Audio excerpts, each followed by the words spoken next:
DJ বাপি presentation. বাবাজি কাঁধে একটা ভিক্ষার ঝুলি পুটলি নিয়ে ছুটতে ছুটতে এসে বলছে, ও বাবা। বাঞ্চারাম ধ্যান করছিল, বসে ভজন করছিল। বাঞ্চারামকে সে বলছে, এই যে শুনছেন শুনছেন, আমি রাধাকুণ্ডের জলে একটু স্নান করব, আমি এই পুটলিটা আপনার কাছে রাখতে চাই, কারণ আমি এখানে সেখানে রাখতে চাইছি না, এতে আমার মহামূল্যবান একটি বস্তু আছে, একটু জিনিস আছে, আপনি কিছুক্ষণের জন্য আপনার কাছে রাখতে পারবেন? মায়েরা মন দিয়ে শুনুন, দেখুন কোথা থেকে লীলাটা কিভাবে যাচ্ছে দেখুন। এই বলে ওই বাঞ্ছারাম তো বসে বসে তক্ক ভগবানের নাম করছিল, আর ওই বাবাজি এসে একটা পুটলি নিয়ে এসে বলছে, ওটা তোমার কাছে রাখো, আমি একটু স্নান করে ওই পুটলিটা তোমার কাছ থেকে নিয়ে যাব। তো ভালো, বাঞ্ছারাম তো সাদা মাটা মনের মানুষ, খুব সরল মনের মানুষ। ওই বাঞ্ছারাম করলো কি না, বাঞ্ছারাম সঙ্গে সঙ্গে নিজের কাছে পুটলিটা রেখে দিয়েছে। এবার রেখে দিয়ে এবার উনি তো স্নান করছেন, স্নান করে বলে জলে ডুব দিয়েছে। এবার ওই যে জলে ডুব দিয়েছে ইনি তো নিয়ে বসে আছে, থলেটা নিয়ে বসে আছে, মহামূল্যবান সম্পদ আছে বলেছে, তাই দেখছে না পরের জিনিস দেখা অপরাধ, তাই নিয়ে বসে আছে। কিন্তু দেখতে দেখতে সকালে গড়িয়ে দুপুরে গেল, ওই দুপুরে গড়িয়ে বৈকাল হলো, তবু যে সেই বাবাজি আর জল থেকে উঠে এলো না। তখন বাঞ্ছারামের মনে একটু সন্দেহ হলো। আহা, মনে মনে ভাবে, বাবাজি তো সকালবেলা এই পুটলি আমায় দিয়ে গেল, কিন্তু এখনো তো জল থেকে আরে উঠে এলো না। সেই যা ডুব দিল আর জল থেকে উঠলো না, তবে কি ওই বাবাজি এই পুটলিটা নেবে না? না না, আমাকে বললো মহামূল্যবান সম্পদ, কিন্তু সন্ধে হয়ে যাচ্ছে, এখনো তো বাবাজির দেখা নেই, তাহলে কি হবে কি হবে? আর ধৈর্য ধরতে পারলো না, বলে তাহলে দেখি এর মধ্যে কি আছে এমন মহামূল্যবান বস্তু। এই বলে ওই বাঞ্ছারাম করলো কি বাবা, ওই ধীরে ধীরে পুটলিটা খুলেছে। পুটলির মধ্যে দেখে একটা কোটো আছে, সেই কোটের ঢাকনাটা যেই খুললো, কি দেখলো জানো? দেখে প্রভু নারায়ণ আছে।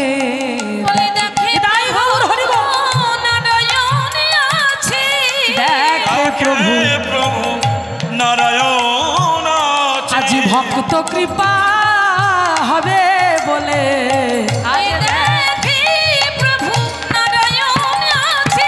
ভক্ত কৃপা হবে বলে, আজ ভক্ত কৃপা হবে, প্রভু নারায়ণ আছে, ভক্ত কৃপা হবে বলে, রাখে প্রভু নারায়ণ আছে, বলে রাখে প্রভু নারায়ণ আছে। এই বলে বাঞ্ছারাম সেই নারায়ণ বুকে নিয়ে মনের আনন্দে নয়ন জলে বক্ষ ভাসছে বাবা। তবে এই কান্না দুঃখের নয়, এ কান্না যে আনন্দের কান্না। সেই আনন্দে আজ বুকের মাঝখানে জড়িয়ে ধরে কেঁদে কেঁদে বলছে, প্রভু তুমি ভক্তকে এত ভালোবাসো। আমি তোমায় বলেছিলাম যে আমি তোমায় কোনোদিন আনবো না, তাই তুমি ভক্তের জন্য, তুমি ভক্তরা ভগবানের কাছে যায়, কত মুনি কত ঋষি কত যোগী কত ধ্যানী যোগ সাধনা করে যে চরণে পায় না, আর আজকে তুমি এত কৃপা, তুমি এত দয়াময়, তুমি নিজে আমার কাছে ধরা দিয়েছো দয়াময়, আমি তোমাকে নিয়ে যাব আমার সঙ্গে। প্রভু তোমার এত কৃপা। দেখো মাইরা, সেই ভক্ত বাঞ্ছারাম মনের আনন্দে সেই নারায়ণ শিলাকে যখনই পেল বুকের মাঝখানে জড়িয়ে ধরে তার কুঠিরে নিয়ে গেল। সবাই জানতে পারলো যে বাঞ্ছারাম এক শালগ্রাম শিলা কৃপা করে তার কাছে এসেছে, তাই মনের আনন্দে সেই শালগ্রাম শিলাকে অপূর্ব সুন্দর করে অভিষেক করে, সুন্দর করে দধি দিয়ে মধু দিয়ে গঙ্গা জল দিয়ে সুন্দর করে তুলসী পত্র দিয়ে তাকে স্নান করিয়ে অপূর্ব সুন্দর করে মনের মতো করে আজকে সেবা পূজা করছে, নারায়ণের গুণকীর্তন করছে। ও মাইরা, সবাই একটু হাতে তালি দিয়ে আমার সঙ্গে বলবে তো, হরে মুরারে মধু কৈট ভারে গোপাল গোবিন্দ মুকুন্দ সরে, মধু কৈট ভারে গোপাল গোবিন্দ মুকুন্দ সরে,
প্রভুকে নিয়ে মনের আনন্দে দিন চলতে লাগলো তার। মাদকুরি করে প্রভুকে সেবা দেয় আর নিজে পায়, এইভাবে চলতে লাগলো তার দিন। তবে বাবা ওই যে একটা লোভ জন্মে গেল। কেমন লোভ? এতদিন ছিল না কোনো মূর্তি, কোনো বিগ্রহ, কিছুই আলেখ্য ছিল না। এবার যখন ওই শিলা পেল, শালগ্রাম শিলা, শিলাটা পাবার পর এবার লোভ হতে লাগলো। এবার মনে মনে ভাবতে লাগলো, যদি কোনো দিন প্রভু তুমি আমার কাছে আসতে, তোমার ওই টানা টানা দুটো নয়ন থাকতো, তোমার চাচর চিকর কেশ থাকতো, তোমার অপূর্ব সুন্দর রূপ থাকতো, হাতে একটা বাঁশি থাকতো, আমার মনটা আরও ভরে যেত। ও প্রভু, পাবো না, পাবো না এমন সুন্দর মূর্তি? আমি কি পাবো না? তোমাকে কি আমি দেখতে পাবো না? কখনো এমন করে কি তোমাকে জড়িয়ে ধরতে পারবো না?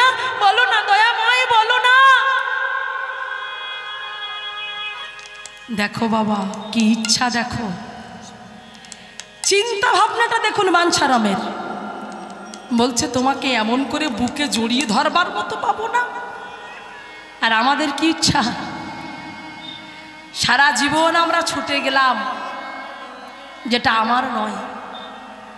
মন্দিরের মধ্যে প্রবেশ করে কখনো এমন করে গৌর মূর্তিকে বুকের মাঝখানে জড়িয়ে ধরে কোনোদিন বলেছি গৌর তুমি আমার? আজকে বাঞ্ছারাম জগৎকে শিক্ষা দিল, ভালো যদি বাঁচতে হয় তবে ভালোবাসো কাকে? বলছে পার্থিব জগতে তোমার যে টাকা পয়সা, ব্যাংক ব্যালেন্স যেগুলো তুমি করে রাখছো ভবিষ্যতের জন্য, ছেলে মেয়ের জন্য, সেগুলো তোমার কাছে থাকবে না। তাই এমন ধন সম্পদ তুমি গচ্ছিত করে রাখো, যে ধন সম্পদের জন্য একদিন তুমি পৃথিবী ছেড়ে চলে গেলেও যাকে তুমি ধনের ধনী করবে সে তোমায় ছেড়ে কোনো দিন যাবে না। এমন বস্ত্রকে ধারণ করতে বললেন মহাজনগণ। বাবা এই হলো কীর্তন। কীর্তন শুনুন, পদাবলী পদকর্তাদের কথা শুনুন, যারা ভক্তি জগতের একেবারে শীর্ষস্থানে বসে আছে। হরিবল বাবা। আমরা যাকে বলি কীর্তন জগতের সম্রাট সুমন ভট্টাচার্য মহাশয়, সুমন বাবুর কাছে যখন যেতাম, বাবু একটা কথা বলতো যে সুভদ্রা, গানের কোনো দিন তোমার অভাব হবে না যদি তুমি বৈষ্ণব পদাবলীকে অবলম্বন করে এগিয়ে যেতে পারো। পদাবলী শেখো, ভালো ভালো পদ গাও, পদকর্তাদের কৃপা যখন হবে তোমার গানের অভাব কোনো দিন হবে না, ঘর বয়ে আসবে সবাই তোমার কাছে। তাদের কৃপাটা এমন। তো সেদিন থেকে বুঝেছিলাম যে এই পদাবলী কীর্তন গাইলে, পদকর্তাদের কথা বললে সত্যি ভিতর থেকে আলাদা একটা ভাব আসে। আমাদের সম্পদ আমরা সংসারকে ভাবি, কিন্তু বৈষ্ণবগণ তাদের সংসারকে তারা ভগবানকে ভেবে নিয়েছে, যে ভগবানই আমাদের সব। তাই এমন করে আমি বলতে পারি না বাবা সব জায়গায় আপনাদের মতো এমন ভাবের ঘরের মানুষ পেয়েছি বলে কিছু কথা বলে যেতে ইচ্ছা করছে। আপনারা এত ভালো, এত সুন্দর আপনাদের মন, কীর্তনটাকে আপনারা এত বোঝেন। দক্ষিণ 24 পরগনার মধ্যে এত সুন্দর একটি হরিসভা, এত ভাবের ঘরের মানুষ আপনারা, যে না বলি একটু আমি বলছি না বাবা, আমি এত কথা বলি না, আমি এত গানও গাই না, কিন্তু আজকে জানি না আপনাদেরকে দেখে আমার এত কথা চলে আসছে। যেখানে বলছে পদকর্তা নরোত্তম ঠাকুরের অপূর্ব সুন্দর পদ, যারা জানেন, যারা ভক্তি জগতের মানুষ তারা জানবে, যেখানে বলছে ধন সম্পদ বলে যদি কাউকে ভাবতে হয় তবে এই কাগজের টাকা পয়সা নয়, এগুলো তো আজকে আছে বাবা, কালকে আমার কাছে থাকবে না। এমন ধরনের ধনীকে ভালোবাসো যে তোমায় ছেড়ে কোনোদিন যাবে না। ধন মোর নিত্যানন্দ,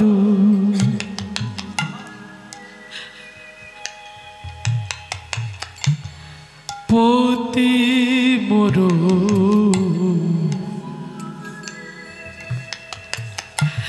গৌর চন্দ্র।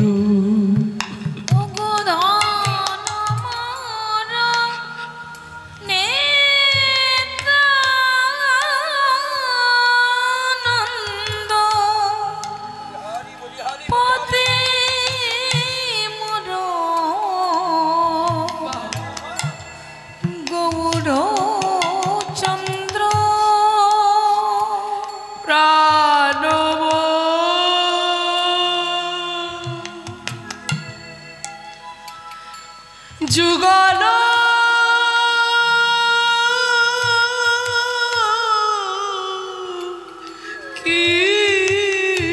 কিশোর নিতাই গৌর হরি বল হরি বল।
ধনমোর নিত্যানন্দ কাকে ধন সম্পদ বলে গ্রহণ করতে বলছে?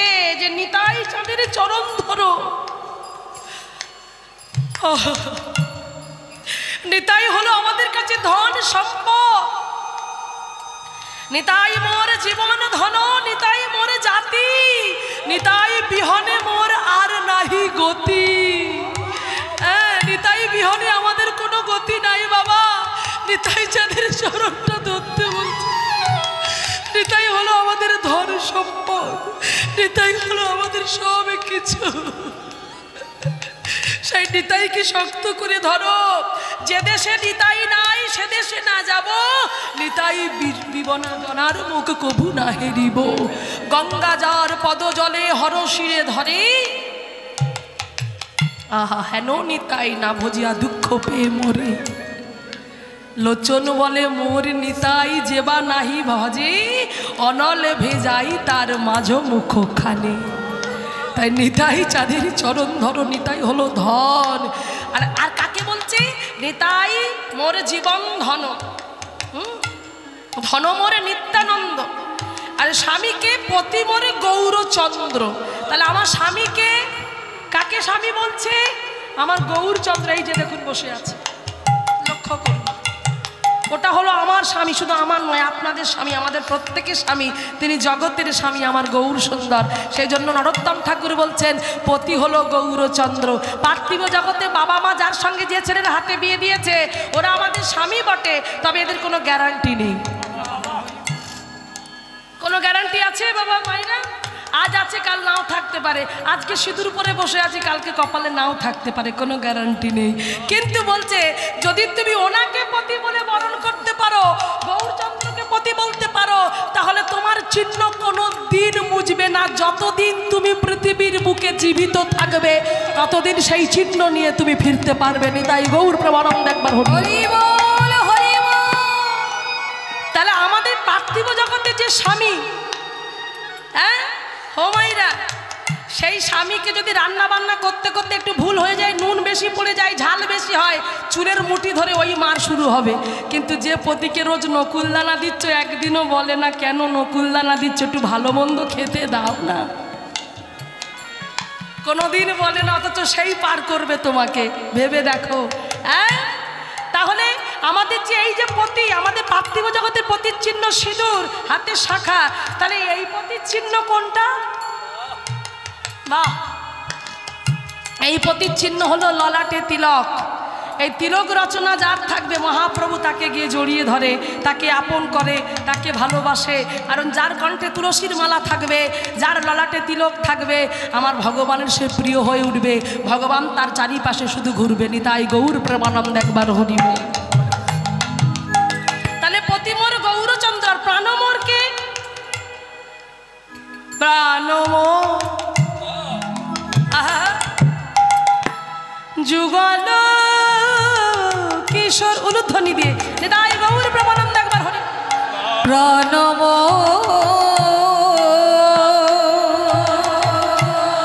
যুগল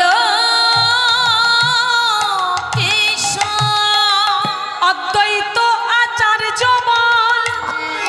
তাহলে আমার প্রাণ হলো আমার যুগল কিশোর, অদ্বৈত আচার্য বল। গদাধার মোরকুল নরহরি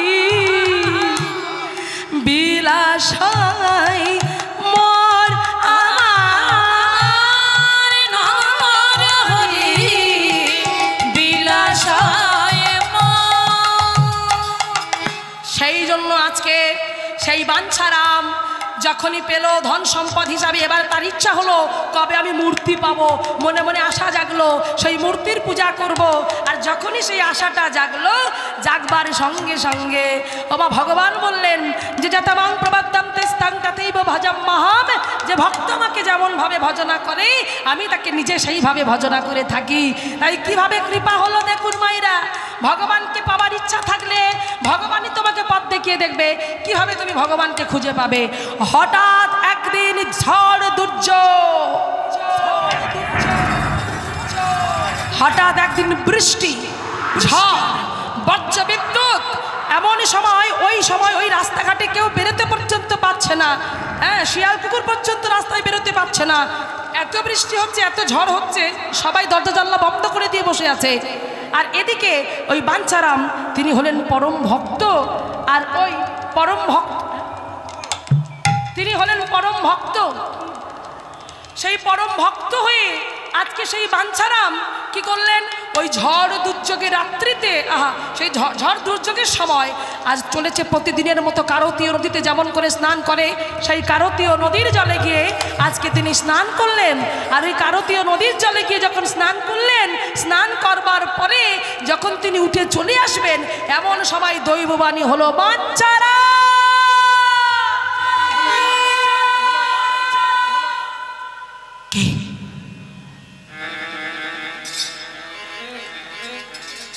কে ডাকলো? না না, এটা মনে আমার মনের ভুল, আবার চলে যাচ্ছে।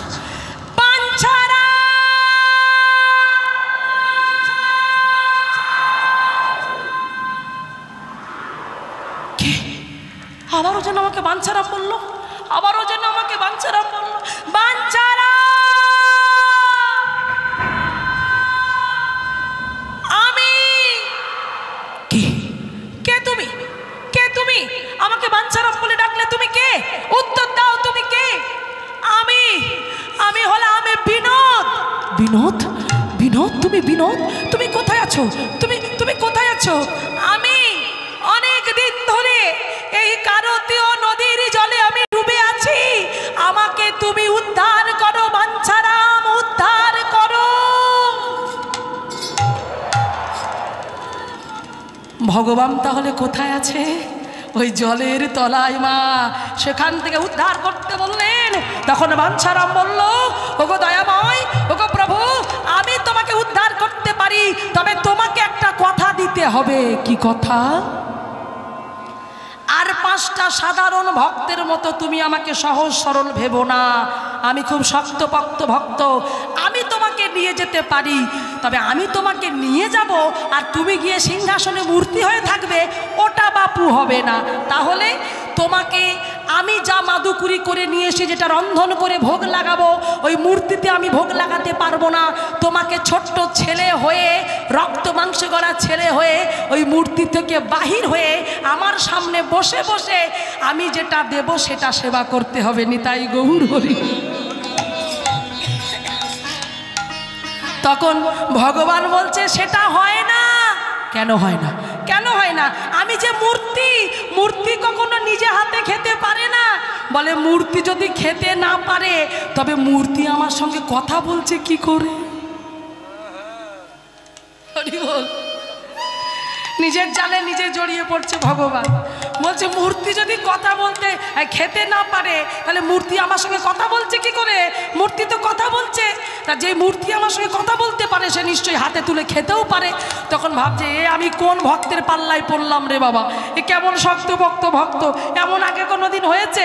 হ্যাঁ, তখন ভগবান বলছে ঠিক আছে আমি কথা দিলাম, তবে তোমাকেও কথা রাখতে হবে। আমি যেটা বলবো, বলে কি না, আমি যেমন ছোট্ট ছেলের মতো হয়ে তুমি যেটা দেবে সেটা আমি সেবা করব, তবে তুমিও কথা দাও আমি যদি ছোট্ট ছেলে হতে পারি তবে তুমিও আমার বাবার মতো হয়ে আমাকে কোলে নিয়ে নিজে হাতে তুলে খাইয়ে দেবে, কথা দাও। এটাই গৌর প্রেমানন্দ একবার হরি হরি কথা দিলেন। ঠিক আছে তাই হবে। তাই আজকে বাঞ্ছারাম সেই নদী থেকে সেই বিনোদকে উদ্ধার করে নিয়ে গেল, উলুধ্বনি জয়ধ্বনিতে ভরে গেল। এবারে যখন উলুধ্বনি জয়ধ্বনি হলো, নিজের মন্দিরে প্রতিষ্ঠা করলো সেই বিনোদকে। আর বিনোদকে প্রতিষ্ঠা করবার পর দিকে দিকে সবাই জানতে পারলো বিনোদের কথা, সবাই বুঝতে পারলো বিনোদের কথা। ও বাবা, ওই যে তরাস জেলা বলেছিলাম, ওই তরাস জেলায় বাস করতেন জমিদার রায় বাহাদুর, আর ওনার স্ত্রীর নাম ছিল মহামায়া দেবী। এবারে যেদিকে যখন ওই বাঞ্ছারাম বিনোদের পূজা করছে, গ্রামের সবাই বলা বলি করতে লাগলো যে বাঞ্ছারাম বিনোদ তো শুধু এলো, ওই মন্দিরে বিনোদকে ঠিক একা মানাচ্ছে না, বিনোদের বাম পাশটা খালি পড়ে আছে, তাই তুমি যদি রাধারানীর একটা মূর্তি নিয়ে আসতে পারো। তখন বিনোদ বলল না না না, তা কোনো দিন হবে না, কারণ আমি যেমন করে বিনোদকে নিয়ে আসিনি, বিনোদ যেমন আমার কাছে নিজের ইচ্ছায় এসেছে, তাই আমার যদি ভক্তি থাকে, আমার যদি ভক্তির জোর থাকে, আমিও রাধারানীকে বাজার থেকে কিনে নিয়ে আসবো না।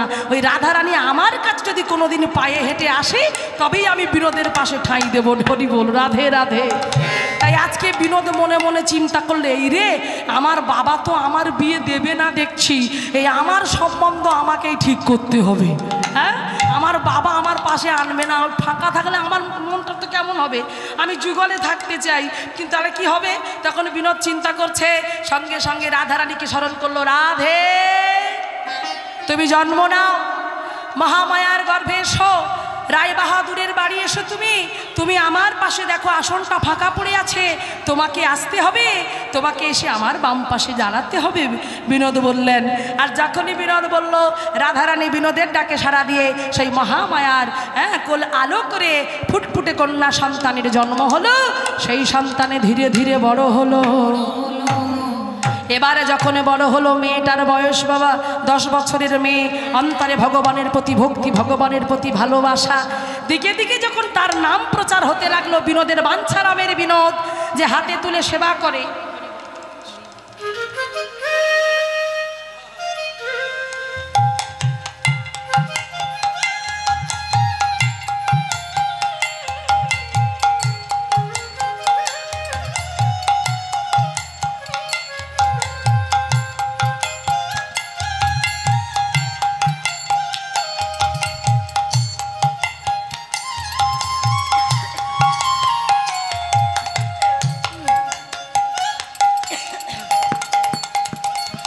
আস্তে, যে হাতে তুলে সেবা করে, তবে একাদশীর দিনে সবাই দেখতে পাই বাবা যে বাঞ্ছারামের কোলে বসে বিনোদ সেবা করে।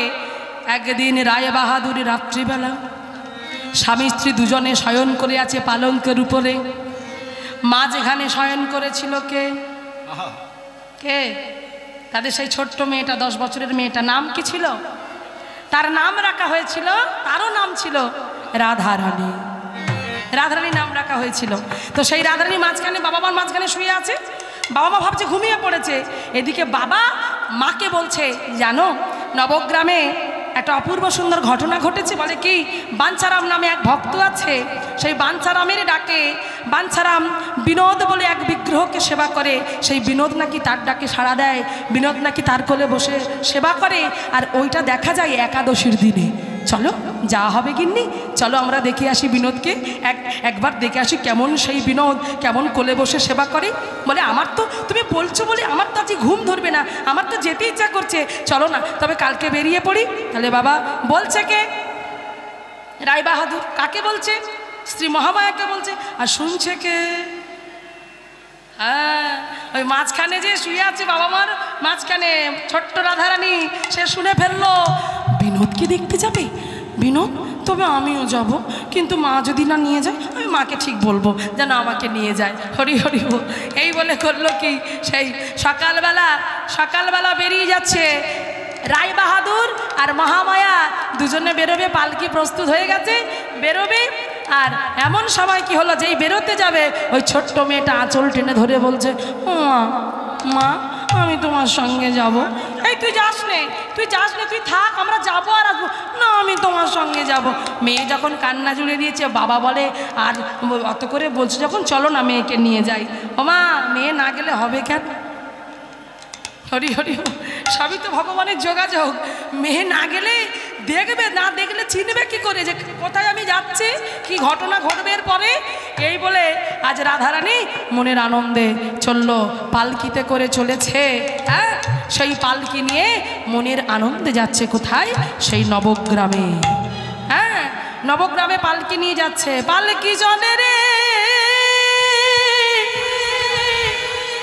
পালকি চলে রে,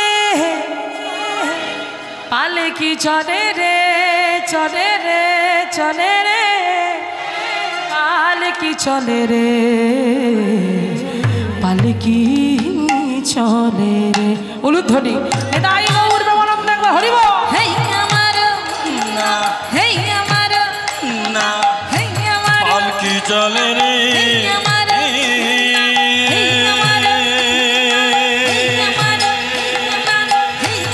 পালকি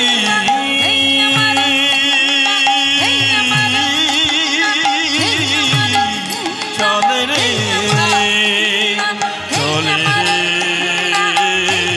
পালকি চলে রে, পালকি চলে রে, চলে রে, চলে।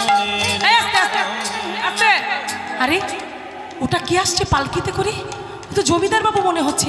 আরে আরে আরে আরে, পালকি নামাও, পালকি এখানেই থামো, এটাই নবগ্রাম। এই বলে পালকি থামিয়ে দিল। আর যেই পালকি থামিয়ে দিল, নবগ্রামে যখন পালকি থামালো, আজকে সেই বাঞ্ছারাম ওই জমিদার বাবু আর জমিদার গিন্নিকে দেখে বড়ই আনন্দিত হলেন। জমিদার বাবুকে ডেকে, আরে আসুন আসুন আসুন আসুন জমিদার বাবু, আসুন গিন্নি আসুন। বসতে দিলেন। কোথায়? আবার যেখানে বসতে দিয়েছে সেখান থেকে বিনোদের মূর্তিটা, মানে মন্দিরটা দেখা যাচ্ছে। মানে এমনভাবে বসতে, এইভাবে বসেছে, আর একটু সাইডে আছে, মানে যেখানে বিনোদকে রাখা হয়েছে যে সিংহাসনে, সেখানে আছে একটা আসন, দুটো আসন দিয়েছে। একদিকে রায়বাহাদুর বসেছে, আর একটা আসনে বসেছে মহামায়া, মানে গিন্নিমা। এবার মেয়েটা বসবে কোথায়? মেয়েটাকে মা বলছে, ও রাধে তুই আমার কোলে আয়, আমার কোলে বস। এই বলে কোলে বসেছে। এবার কোলে বসে এবারে জিজ্ঞাসা করছে রায়বাহাদুর যে কিভাবে আপনি বিনোদ পেলেন। এবার বিনোদকে কিভাবে পেয়েছে সব বিস্তারিতভাবে গুছিয়ে গুছিয়ে বলছে। এইভাবে গেছিলাম কারতীয় নদীতে, সেখানে গিয়ে আমি দৈববাণী শুনলাম। বলছি এদিকে মেয়েটার ভাল লাগছে, গল্প শুধু বলে যাচ্ছে, গল্প বলছে। আরে বাবা কখন দেখবো বিনোদকে, এর তো আর ধৈর্য ধরছে না। বিনোদকে দেখবার জন্য মনটা ছটফট ছটফট করছে। কখন একবার বিনোদকে দেখবো, কখন একবার বিনোদকে দেখবো। বাবা মা শুধু গল্প বলেই যাচ্ছে, বাবা মা শুধু গল্প বলেই যাচ্ছে। আরে যাকে দেখতে এসেছি একবার তো তাকে দেখে নিয়ে গল্পটা কর। এ শুধু মায়ের কোলে উসপাস করছে, এদিক ওদিক এদিক ওদিক করছে, আর ধৈর্য ধরছে না। এ মনে মনে ভাবছে বাবা মা যা শোনে শুনুক, বাবা মাও যা গল্প করে করুক, আমি ওদিকে কাম দেব না, আমি বরং আমার কাজটা করি। লক্ষ্য করবেন মায়েরা, দেখুন বিনোদ কোথায় দেখি। এ বলে মা তো চেপে বসে রেখেছে, ও তো ছাড়ছে না। ছোট মেয়ে কোথায় চলে যাবে, দুষ্টুমি করবে, তো মা এভাবে জোর করে চেপে বসিয়ে রেখেছে, কোলের মধ্যে বসে আছে। এ কোলে বসে বসে এদিক ওদিক করছে, উঠবে বলে উঠতে পারছে না, তবু বসে বসে এইভাবে মুখ বাড়াচ্ছে। এদিকে বিনোদ আছে, শুনে নিয়েছে বিনোদ কোন দিকে আছে, বলছে এই দিকটা বিনোদ আছে। শুনে নিয়ে ওই কি করলো না, রাধারানী ধীরে ধীরে মায়ের কোলে বসে বসে এইভাবে আর হতে, এইভাবে কাত হয়ে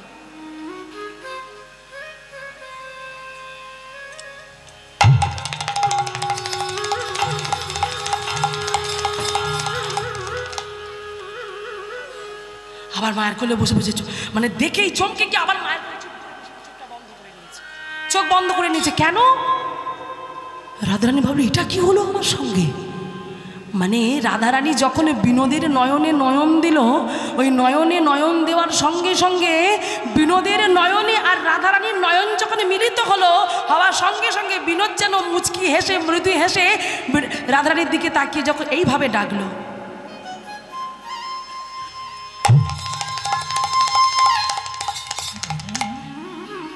চমকে উঠেছে রাধারানী। এটা আমি কি দেখলাম, এটা আমি কি দেখলাম? সত্যি সত্যি ওই বিনোদ, ওই পাথরের বিনোদ আমার দিকে তাকালো। আমার না না না না আমার কোথাও একটা ভুল হচ্ছে, আমার কোথাও একটা ভুল হচ্ছে। না না আমি একবার দেখেছি তো, আমি ঠিক বুঝতে পারিনি। আর একবার দেখব, দেখি আর একবার দেখি। এতে ঠিক বসছে না। মায়েরা দেখবেন পুষ্পাঞ্জলি দিলে কবার দিতে হয়? 3 বার। শঙ্খ বাজালে কবার বাজাতে হয়? 3 বার, তাই তো? হ্যাঁ দেখুন, তাহলে সব 3 বার, সবে একবার হলো। এবার ভাবছে আর একবার দেখি। এই বলে যখনই ওই রাধারানী আর একবার এই মায়ের কোলে বসে বসে যখন আর একবার এইভাবে কাত হয়ে দেখছে,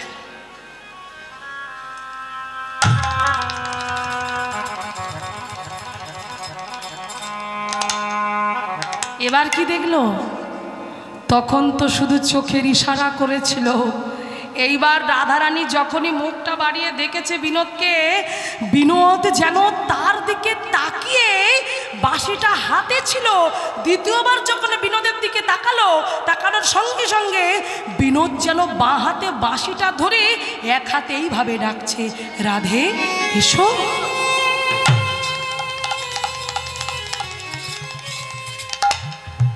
মায়েরা কি গো তোমাদের সর্বাঙ্গ শিহরণ দিচ্ছে না? আমার দেখো বলতে বলতে গায়ে কাঁটা দিচ্ছে। দেখেছো ভক্তিটা এমন এমন বস্তু যে ভক্তির টানে ভগবান আপনি আসে ভক্তির কাছে। হ্যাঁ, আমাদের নয়ন আছে তবু আমরা ভগবানকে দেখতে পাচ্ছি না। আমাদের নয়ন থাকতে তবু আমরা অন্ধ, আমরা ভগবানকে দেখতে পাই না। আজকে ভক্ত ভগবানের নয়নে নয়নে মিলন হয়ে গেল, মিলিত হয়ে গেল। তাই এইবার দেখুন, এবার তৃতীয়বারের মাথায় থাকতে পারলো না। আর সেই রাধারানী ভাবছে এইবার আমি শেষবার দেখব, আর একবার আমি দেখব, নিজেকে ধরে রাখতে পারলো না। এবার যখনই সেই রাধারানী তৃতীয়বারের মাথায় ওই বিনোদকে এইভাবে আর ভাবে দেখছে, আর একবার দেখছে ভয় ভয় করে, যে দ্বিতীয়বার তো দেখলাম, এবার তৃতীয়বার যে কি দেখবো কিছু বুঝতে পারছি না, খুব ভয় করছে। এবার তৃতীয়বারের মাথায় যখন এইভাবে কি দেখলো জানো বাবা?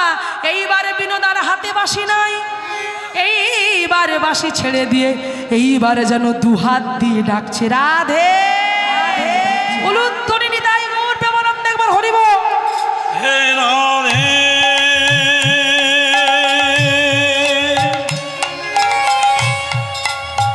বিনোদিনী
লাগে না ভালো লাগে না, না না না না না না।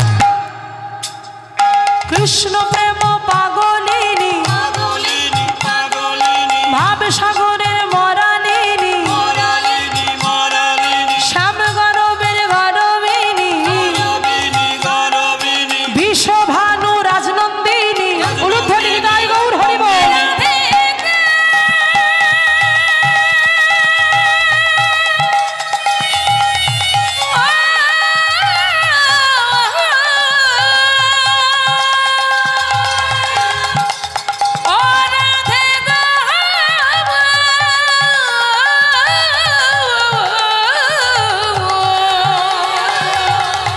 রাধে গো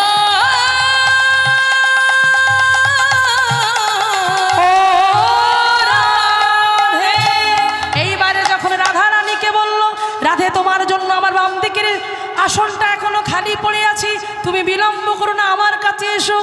আজ রাধা রানী যখন বাবার কাছে গিয়ে বলল, বাবা বিনোদ আমাকে ইঙ্গিত করেছি বাবা, কিন্তু রায় বিনোদ কিছুতেই বুঝতে পারলো না। রায় বাহাদুর ওই বিনোদকে বললে এটা হতে পারে না। বিনোদের কাছে ছুটে গিয়ে বললে এটা তুমি কি করছো? তখন বিনোদ বললেন যে শ্বশুর মশাই, কি বললে? এখনো আমার মেয়ের বিয়ে হয়নি, তুমি আমাকে শ্বশুর মশাই বলছো? বলে বলবো না, কারণ তোমার মেয়ে আর বেশি দিন বাঁচবে না, 3 দিনের মধ্যে তোমার মেয়ে মারা যাবে। সে কি, আমার মেয়ে যদি মারা যায় আমি কাকে তাহলে আমি রাধা বলে ডাকবো, কাকে আদর করব? বললো এই মন্দিরের সামনে আছে নিম্রবৃক্ষ, এই নিম্রবৃক্ষে থেকে তোমার মেয়ের একটা মূর্তি তৈরি করবে, আর তোমার মেয়ে যেদিন মারা যাবে সেই দিনেই আমি তোমার মেয়ের আত্মাটা ওই মূর্তির মধ্যে প্রবেশ করিয়ে দেব, আর তোমার মেয়ে আমার পাশে এসে দাঁড়িয়ে যাবে, আমি তোমার মেয়েকে বিবাহ করব, আমি আমার বাবার সঙ্গে যাব, বাঞ্ছারামের সঙ্গে বর সেজে তোমার মেয়েকে আমি বিয়ে করব। তাই বাবা দেখতে দেখতে সেই রাধারানী 3 দিনের মধ্যেই মৃত্যু হয়ে গেল। আর যখনই রাধারানীর মৃত্যু হয়ে গেল, সেই মৃতদেহটা নিয়ে আর সেই মূর্তিটা নিয়ে যখন গঙ্গার তীরে আসা হলো, সেই ভগবান সেই রাধারানীর আত্মাটা ওই মূর্তির মধ্যে প্রবেশ করিয়ে দিল। প্রবেশ করিয়ে দেবার পর আজ বাবা মা কাঁদছে। তখন বিনোদ বলল, কেঁদো না, আমি যেমন পাথর হয়ে তোমাকে শ্বশুর মশাই বলেছি, তোমার মেয়ে যদি রক্ত মাংসে গড়া হয়ে থাকতো কদিন বাঁচত? 40 বছর, 50, 60, 70, কিন্তু তোমার মেয়ে পাথর হয়েও আমার কাষ্ট হয়েও আমার পাশে থাকবে, তোমার মেয়ের কোনোদিন মৃত্যু হবে না। পৃথিবী যতদিন থাকবে ততদিন তোমার মেয়ে আমার পাশে আমার স্ত্রী হয়ে আমার সহধর্মিণী হয়ে থাকবে। নিতাই গৌর প্রেমানন্দ একবার হরি বল। তাই আজকে সেই নিম্রবৃক্ষ থেকে সেই রাধারানীর আত্মা দিয়ে দেয়া হলো, সেই রাধারানীকে প্রতিষ্ঠা করা হলো বিনোদের পাশে। তাই ভক্তমণ্ডলী, বাবা আমার ভক্তিমতী মায়েরা, পরবর্তী কীর্তনী আসছে আপনাদের সম্মুখে। তাই আজকে সুন্দর করে মিলন হচ্ছে দেখুন। তাই মাগো ওই জামা ষষ্ঠীর দিন প্রত্যেক শাশুড়ি মা যায়, সবাই যায় জামাই সাজে সাজিয়ে, আজ রাধা বিনোদের সেবা হয়। তাই আজকে সুন্দর করে সেই রাধা বিনোদকে সেবিত করা হলো মন্দিরে। মন্দিরে সেবিত করে আজকে আমরা সবাই মিলে সেই যুগল গান গাইতে গাইতে আজকের এখানে লীলা সমর্পণ করব। কারণ আমি আরও কিছুক্ষণ থাকতাম, আমার এক্ষুনি গান ছেড়ে হাওড়ায় গান আছে বাবা, এক্ষুনি বেরিয়ে যেতে হবে। তাই সবাই মিলে আমরা একসঙ্গে বলবো, রাধা কৃষ্ণ প্রাণ যুগল কিশোর, রাধা কৃষ্ণ প্রাণ যুগল কিশোর, জীবনে মরণে জীবে, জীবনে মরণে জীবে, গতি নাহি যুগল কিশোর, কালিন্দির কুলে কেলি কদমের বনে, রতন বেদির পরে বসাবো দুজনে, শ্যামে গৌরী অঙ্গে দেব চুয়া চন্দনের গন্ধ,